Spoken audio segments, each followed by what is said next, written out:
ఓం శాంతి 6/12/2024 మధురమైన పిల్లలు, మీరిప్పుడు పురుషోత్తమ సంగమయుగంలో ఉన్నారు. మీరు ఇక్కడుంటూ కొత్త ప్రపంచాన్ని స్మృతి చేయాలి మరియు ఆత్మను పావనంగా తయారు చేసుకోవాలి. ప్రశ్న: తండ్రి మీకిచ్చిన ఏ జ్ఞానం ద్వారా బుద్ధి తాళం తెరుచుకుంది? జవాబు: తండ్రి ఈ అనంతమైన అనాది డ్రామాను గురించి ఎటువంటి జ్ఞానాన్ని ఇచ్చారంటే, దాని ద్వారా బుద్ధిపై ఏదైతే గోద్రేజ్ తాళం వేయబడి ఉందో అది తెరుచుకుంది. రాతి బుద్ధి నుండి పారస బుద్ధి కలవారిగా అయిపోయారు. తండ్రి జ్ఞానం ఇచ్చారు. ఈ డ్రామాలో ప్రతి ఒక్క పాత్రధారికి తమ తమ అనాది పాత్ర ఉంది. కల్పపూర్వం ఎవరెంత చదువుకున్నారో వారు ఇప్పుడు కూడా అంతే చదువుకుంటారు. పురుషార్థం చేసి తమ వారసత్వాన్ని తీసుకుంటారు. ఓం శాంతి. ఆత్మిక పిల్లలకు ఆత్మిక తండ్రి కూర్చుని నేర్పిస్తారు. ఎప్పటినుండైతే తండ్రిగా అయ్యారో అప్పట్నుండే వారు టీచర్ కూడా. అప్పట్నుండే సద్గురు రూపంలో శిక్షణను ఇస్తున్నారు. వారు తండ్రి టీచర్ గురువు కావున వారు చిన్నపిల్లవాడైతే కాదు కదా అని పిల్లలు అర్థం చేసుకున్నారు. వీరు ఉన్నతోన్నతమైన వారు, అందరికన్నా పెద్దవారు. వీరంతా నా పిల్లలు అని తండ్రికి తెలుసు. మీరొచ్చి మమ్మల్ని పావన ప్రపంచంలోకి తీసుకువెళ్ళండి అని డ్రామా ప్లాన్ అనుసారంగా పిలిచారు కూడా, కాని ఏమీ అర్థం చేసుకోరు. ఇప్పుడు మీరు అర్థం చేసుకున్నారు. పావన ప్రపంచమని సత్యుగాన్ని, పతిత ప్రపంచమని కలియుగాన్ని అంటారు. మీరొచ్చి మమ్మల్ని రావణుని జైలు నుండి విముక్తులుగా చేసి దుఃఖాల నుండి విడిపించి మా శాంతిధామానికి సుఖధామానికి తీసుకువెళ్ళండి అని అంటారు కూడా. ఈ 2 పేర్లు బాగున్నాయి. ముక్తి జీవన్ముక్తి లేక శాంతిధామము సుఖధామము. శాంతిధామం ఎక్కడుంది, సుఖధామం ఎక్కడుంటుంది అనేది పిల్లలైన మీ బుద్ధిలో తప్ప ఇంకెవరి బుద్ధిలోనూ లేదు. పూర్తిగా అవివేకులుగా ఉన్నారు. మీ లక్ష్యము ఉద్దేశమే వివేకవంతులుగా అవ్వడము. అవివేకులకు ఇటువంటి వివేకులుగా అవ్వాలి అన్న లక్ష్యం ఉంటుంది. మనుషుల నుండి దేవతలుగా అవ్వడం అనేది లక్ష్యం ఉద్దేశం అని అందరికీ నేర్పించాలి. ఇది మనుషుల సృష్టి, అది దేవతల సృష్టి. సత్యుగంలో దేవతల సృష్టి ఉంది కావున తప్పకుండా మనుషుల సృష్టి కలియుగంలోనే ఉంటుంది. ఇప్పుడు మనుషుల నుండి దేవతలుగా అవ్వాలి కావున తప్పకుండా పురుషోత్తమ సంగమయుగం కూడా ఉంటుంది. వారు దేవతలు, వీరు మనుషులు. దేవతలు వివేకులు. తండ్రే ఇలా వివేకవంతులుగా తయారు చేశారు. తండ్రి అయితే విశ్వాధిపతి. వారు అలా అధిపతిగా అవ్వరు కాని మహిమైతే అలా చేస్తారు కదా. అనంతమైన తండ్రి అనంతమైన సుఖాన్ని ఇస్తారు. అనంతమైన సుఖం కొత్త ప్రపంచంలోనే ఉంటుంది మరియు అనంతమైన దుఃఖం పాత ప్రపంచంలో ఉంటుంది. దేవతల చిత్రాలు కూడా మీ ఎదురుగా ఉన్నాయి. వారి గాయనం కూడా ఉంది. ఈ రోజుల్లోనైతే పంచభూతాలను కూడా పూజిస్తూ ఉంటారు. ఇప్పుడు తండ్రి మీకు అర్థం చేయిస్తున్నారు. మీరు పురుషోత్తమ సంగమయుగంలో ఉన్నారు. మీలో కూడా నంబర్వార్ పురుషార్థానుసారంగా తెలుసు. మన కాలు ఒకటి స్వర్గంలో ఉంది, ఇంకొక కాలు నరకంలో ఉంది. ఉండేది ఇక్కడే, కాని బుద్ధి కొత్త ప్రపంచంలో ఉంది. మరియు ఎవరైతే కొత్త ప్రపంచంలోకి తీసుకువెళ్తారో వారిని స్మృతి చేయాలి. తండ్రి స్మృతి ద్వారానే మీరు పవిత్రంగా అవుతారు. ఈ విషయాలను శివబాబా కూర్చుని అర్థం చేయిస్తారు. శివ జయంతినైతే తప్పకుండా జరుపుకుంటారు కాని శివబాబా ఎప్పుడొచ్చారు, వారొచ్చి ఏం చేశారు ఇదేమీ తెలీదు.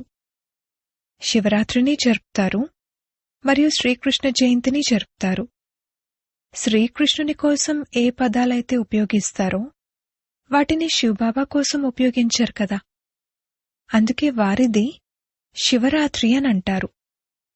అర్థమేమీ తెలీదు. పిల్లలైన మీకైతే అర్థం వివరించడం జరుగుతుంది. అపారమైన దుఃఖం కలియుగాంతంలో ఉంది. ఆ తర్వాత అపారమైన సుఖాలు సత్యుగంలో ఉంటాయి. ఈ జ్ఞానం పిల్లలైన మీకు ఇప్పుడు లభించింది. మీకు ఆది మధ్యాంతాల గురించి తెలుసు. ఎవరైతే కల్పపూర్వం చదువుకున్నారో వారే ఇప్పుడు చదువుకుంటారు. ఎవరు ఎంత పురుషార్థం చేసుంటారో అంతే చేయడం మొదలు పెడతారు, మరియు అటువంటి పదవినే పొందుతారు కూడా. మీ బుద్ధిలో పూర్తి చక్రమంతా ఉంది. మీరే ఉన్నతోన్నతమైన పదవిని పొందుతారు, మళ్ళీ మీరే అలా దిగిపోతారు. తండ్రి అర్థం చేయించారు, ఈ మనుష్యాత్మలెవరైతే ఉన్నారో వారందరి మాల ఉంది కదా, వారంతా నంబర్వారుగా వస్తారు. ఏ సమయంలో ఎవరు ఏ పాత్రను అభినయించాలి అని ప్రతి పాత్రధారికి తమ తమ పాత్ర లభించి ఉంది. ఇది అనాదిగా తయారు చేయబడిన డ్రామా. దీనిని తండ్రి కూర్చుని అర్థం చేయిస్తారు. ఇప్పుడు మీకు తండ్రి ఏదైతే అర్థం చేయిస్తారో దానిని మీ సోదరులకు అర్థం చేయించాలి. ప్రతి 5000 సంవత్సరాల తర్వాత తండ్రి వచ్చి మనకు అర్థం చేయిస్తారని, మనం మళ్లీ సోదరులకు అర్థం చేయిస్తామని మీ బుద్ధిలో ఉంది. ఆత్మ సంబంధంలో పరస్పరం సోదరులే. తండ్రి అంటారు, ఈ సమయంలో మీరు స్వయాన్ని అశరీరీ ఆత్మగా భావించండి. పావనంగా అయ్యేందుకు ఆత్మే తన తండ్రిని స్మృతి చేయాలి. ఆత్మ పవిత్రంగా అయితే శరీరం కూడా పవిత్రమైనదే లభిస్తుంది. ఆత్మ అపవిత్రంగా ఉంటే నగ కూడా అపవిత్రంగా ఉంటుంది. నంబర్వారుగా అయితే ఉండనే ఉంటారు. ముఖ కవళికలు, నడవడిక ఒకరితో ఒకరిది కలవదు. నంబర్వారుగా అందరూ తమ తమ పాత్రను అభినయిస్తారు. అందులో తేడా రాదు. నాటకంలో ఏ సీన్ అయితే నిన్న చూసుంటారో అదే సీన్ మళ్ళీ చూస్తారు. అదే రిపీట్ అవుతుంది కదా. ఇదేమో అనంతమైన డ్రామా, మరియు ఇది నిన్నటి డ్రామా. నిన్న మీకు అర్థం చేయించాను, మీరు రాజ్యం తీసుకున్నారు, మళ్లీ దాన్ని పోగొట్టుకున్నారు. ఈరోజు మళ్లీ రాజ్యాన్ని పొందేందుకు అర్థం చేసుకుంటున్నారు. ఈరోజు భారత్ పాత నరకంగా ఉంది, రేపు కొత్త స్వర్గంగా ఉంటుంది. ఇప్పుడు మనం కొత్త ప్రపంచంలోకి వెళ్తున్నామని, శ్రీమతంపై శ్రేష్టంగా అవుతున్నామని మీ బుద్ధిలో ఉంది. శ్రేష్టమైన వారు తప్పకుండా శ్రేష్టమైన సృష్టిపైనే ఉంటారు. ఈ లక్ష్మీనారాయణులు శ్రేష్టమైన వారు కావున వారు శ్రేష్టమైన స్వర్గంలో ఉంటారు. ఎవరైతే భ్రష్టులుగా ఉంటారో వారు నరకంలో ఉంటారు. ఈ రహస్యాన్ని మీరు ఇప్పుడే అర్థం చేసుకుంటారు. ఈ అనంతమైన డ్రామాను ఎవరైనా బాగా అర్థం చేసుకుంటేనే అది బుద్ధిలో కూర్చుంటుంది. శివరాత్రిని కూడా జరుపుకుంటారు, కానీ ఏమీ తెలీదు. కావునిప్పుడు పిల్లలను మిమ్మల్ని రిఫ్రెష్ చేయవలసి ఉంటుంది. మీరు మళ్లీ ఇతరులను కూడా రిఫ్రెష్ చేస్తారు. ఇప్పుడు మీకు జ్ఞానం లభిస్తుంది. ఇక తర్వాత సద్గతిని పొందుతారు. తండ్రి అంటారు, నేను స్వర్గంలోకి రాను. నా పాత్రే పతిత ప్రపంచాన్ని మార్చి పావన ప్రపంచంగా తయారు చేయడం. అక్కడైతే మీ వద్ద అపారమైన ఖజానా ఉంటుంది. ఇక్కడైతే నిరుపేదలుగా ఉన్నారు. అందుకే మీరొచ్చి అనంతమైన వారసత్వాన్ని ఇవ్వండి అని తండ్రిని పిలుస్తారు. కల్పకల్పము అనంతమైన వారసత్వం లభిస్తుంది. ఆ తర్వాత నిరుపేదలుగా కూడా అయిపోతారు. చిత్రాలను చూపించి అర్థం చేయించండి, అప్పుడు అర్థం చేసుకోగలుగుతారు. మొదటి నంబర్లో లక్ష్మీనారాయణలుగా ఉంటారు. ఆ తర్వాత 84 జన్మలు తీసుకుంటూ మనుషులుగా అయిపోయారు. ఈ జ్ఞానం ఇప్పుడు పిల్లలైన మీకు లభించింది. మీకు తెలుసు, నేటికి 5000 సంవత్సరాల క్రితం ఆది సనాతన దేవీదేవత ధర్మం ఉండేది. దానిని వైకుంఠం, పారడైజ్, దైవీ ప్రపంచం అని కూడా అంటారు. ఇప్పుడైతే అలా అనరు. ఇప్పుడైతే ఆసురీ ప్రపంచం ఉంది. ఇప్పుడిది ఆసురీ ప్రపంచపు అంతిమం, దైవీ ప్రపంచపు ఆది యొక్క సంగమం. ఈ విషయాలను ఇప్పుడు మీరు అర్థం చేసుకుంటారు. వీటిని ఇంకెవరి నోటి ద్వారా వినలేరు. తండ్రే వచ్చి వీరి నోటిని తీసుకుంటారు. ఎవరి నోటిని తీసుకుంటారు అనేది అర్థం చేసుకోరు. తండ్రి స్వారీ ఎవరిపైన ఉంటుంది? ఏ విధంగా మీ ఆత్మ ఈ శరీరంపై స్వారీ చేస్తుందో అలా శివబాబాకైతే తమ స్వారీ లేదు. కావున వారికి నోరు తప్పకుండా కావాలి. లేకపోతే రాజయోగాన్ని ఎలా నేర్పించగలరు? ప్రేరణ ద్వారా అయితే నేర్చుకోలేరు. కావున ఈ విషయాలన్నింటినీ హృదయంలో నోట్ చేసుకోవాలి. పరమాత్ముని బుద్ధిలో కూడా మొత్తం జ్ఞానమంతా ఉంది కదా, మీ బుద్ధిలో కూడా ఇది కూర్చోవాలి. ఈ జ్ఞానాన్ని బుద్ధి ద్వారా ధారణ చేయాలి. మీ బుద్ధి సరిగ్గానే ఉంది కదా అని అడుగుతారు. బుద్ధి ఆత్మలో ఉంటుంది. ఆత్మే బుద్ధి ద్వారా అర్థం చేసుకుంటోంది. మీ బుద్ధిని రాతి బుద్ధిగా ఎవరు తయారు చేశారు? రావణుడు మన బుద్ధిని ఎలా తయారు చేసేశాడు అనేది ఇప్పుడు అర్థం చేసుకుంటారు. నిన్న మీకు డ్రామా గురించి తెలీదు. బుద్ధికి పూర్తిగా గోద్రేజ్ తాళం పడి ఉంది. అందులో గాడ్ అన్న పదమైతే వస్తుంది కదా. తండ్రి ఏ బుద్ధినైతే ఇస్తారో అది మారి రాతి బుద్ధిగా అయిపోతుంది. మళ్లీ తండ్రి వచ్చి తాళాన్ని తెరుస్తారు. సత్యుగంలో ఉండేదే పారసబుద్ధి. తండ్రి వచ్చి అందరి కళ్యాణాన్ని చేస్తారు. నంబర్వారుగా అందరి బుద్ధి తెరుచుకుంటుంది. ఇక ఒకరి వెనక ఒకరు వస్తూ ఉంటారు. పైనైతే ఎవరు ఉండలేరు. పతితులు అక్కడ ఉండలేరు. తండ్రి పావనంగా తయారు చేసి పావన ప్రపంచంలోకి తీసుకువెళ్తారు. అక్కడందరూ పావనాత్మలే ఉంటారు. అది నిరాకారి సృష్టి. పిల్లలను మీకు ఇప్పుడంతా తెలిసింది. అందుకే మన ఇల్లు కూడా చాలా సమీపంగా కనిపిస్తోంది. మీకు ఇంటిపై ఎంతో ప్రేమ ఉంది. మీకున్న ప్రేమైతే ఇంకెవరికీ లేదు. మీలో కూడా నంబర్వారుగా ఉన్నారు. ఎవరికైతే తండ్రిపై ప్రేమ ఉంటుందో వారికి ఇంటిపై కూడా ప్రేమ ఉంటుంది. అతి ప్రియమైన పిల్లలుంటారు కదా. ఇక్కడెవరైతే బాగా పురుషార్థం చేసి అతి ప్రియమైన పిల్లలుగా అవుతారో వారే ఉన్నతమైన పదవిని పొందుతారు అని మీరు భావిస్తారు. చిన్న లేక పెద్ద అనేది శరీరంపై ఆధారపడి ఉండదు. జ్ఞానం మరియు యోగంలో ఎవరైతే నిమగ్నమై ఉంటారో వారు పెద్దవారు. కొందరు చిన్న చిన్న పిల్లలు కూడా జ్ఞానయోగాల్లో చురుగ్గా ఉన్నారు కావున వారు పెద్దవారిని కూడా చదివిస్తారు. లేకపోతే నియమానుసారంగా పెద్దవారు చిన్నవారిని చదివిస్తారు. ఈ రోజుల్లోనైతే చిన్నవారిగా కూడా తయారైపోతారు. వాస్తవానికి ఆత్మలన్నీ చిన్నవే. ఆత్మ బిందువు. దాని బరువును ఏం తూకం వేస్తాము? అది ఒక సితారా. మనుషులు సితారా అన్న మాట విని ఆకాశంలోకి చూస్తారు. మీరు సితారా అన్న మాటను విని మిమ్మల్ని మీరు చూసుకుంటారు. ధరిత్రి సితార్లు మీరే. అవి ఆకాశంలోని జడమైన సితారలు. మీరు చైతన్యమైనవారు. వాటిలో మార్పేమీ ఉండదు. మీరైతే 84 జన్మలు తీసుకుంటారు. ఎంత పెద్ద పాత్రను అభినయిస్తారు. పాత్రను అభినయిస్తూ అభినయిస్తూ ప్రకాశం తగ్గిపోతుంది. బ్యాటరీ డిశ్చార్జ్ అయిపోతుంది. మళ్లీ తండ్రి వచ్చి భిన్న భిన్న రకాలుగా అర్థం చేయిస్తారు. ఎందుకంటే మీ ఆత్మ ఆరిపోయింది. ఏ శక్తి అయితే నిండి ఉండేదో అది అంతమైపోయింది.